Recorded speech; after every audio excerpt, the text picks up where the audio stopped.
A haunting holiday break. Lisa was a sophomore in college, and for the first time, she wasn't going home for the holiday break. Her parents were visiting relatives out of state, and the cost of a plane ticket was too much.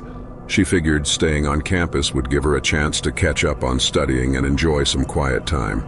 Most students had already left, leaving the dorms eerily empty. Lisa liked the idea of peace and quiet, but that was before things started to get strange. The first night alone was uneventful. Lisa settled into her bed with a book, the silence of the nearly deserted campus wrapping around her like a blanket. She fell asleep easily, thinking nothing of the occasional creaks and groans of the old dorm building. By the second night, the silence felt heavier. She could hear every sound, the hum of the heater, the faint whistle of the wind outside, and the occasional pop of the old pipes. It was comforting at first, but then she started hearing something else. Footsteps. They were faint but unmistakable, echoing through the empty hallway outside her room. Lisa sat up in bed, her heart pounding. She glanced at the clock. 1:13 a.m. No one else was supposed to be on her floor. Her roommate had left days ago, and she hadn't seen anyone around since then. Lisa was sitting at her desk typing away on her laptop when she heard the footsteps again. This time they were louder and more deliberate, like someone pacing back and forth. She froze, her fingers hovering above the keyboard. The footsteps stopped right outside her door. Her stomach turned to ice. She tiptoed to the door and pressed her ear against it. Nothing. Gathering every ounce of courage she had, she flung the door open. No one was there.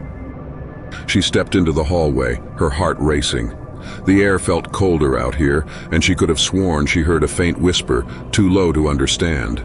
It was coming from the far end of the hall. Lisa turned back into her room and locked the door, her hands trembling. She told herself she was imagining things, but deep down, she knew something wasn't right. The next few days were uneventful, though Lisa couldn't shake the uneasy feeling that she wasn't alone. She kept hearing faint noises, doors creaking, soft knocks, and the occasional whisper. The dorm felt colder too, even though the heater was running. On the fifth night, Lisa decided to investigate. She was tired of feeling scared in her own dorm. Armed with her phone's flashlight, she stepped into the hallway. It was silent, the kind of silence that made her ears ring. She walked slowly, the beam of her flashlight slicing through the darkness. As she neared the common room at the end of the hall, she saw something that made her blood run cold. A figure stood by the window, barely visible in the moonlight. It was tall and still, its back turned to her. Lisa froze, her heart pounding so hard she thought it might burst. "Hello?" she called out, her voice trembling. The figure didn't move. Lisa took a shaky step forward, her flashlight shaking in her hand. As the light touched the figure, it vanished, gone in an instant. The room was empty, and Lisa felt the air grow colder, as if the figure had taken all the warmth with it. Panicking, she ran back to her room and locked the door. She spent the rest of the night under her blanket, clutching her phone and jumping at every sound. She was too scared to sleep. The next morning, Lisa decided to look into the dorm's history. She headed to the campus library, where the archives held records of the college's past.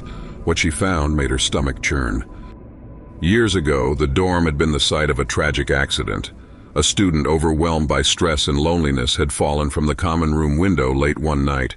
Rumors had swirled for years that their spirit never left, pacing the halls, watching over the place they had once called home. Lisa's hands shook as she closed the old newspaper article. As the bus pulled away, she glanced back at the dorm building. In the window of the common room, she thought she saw a shadowy figure watching her leave.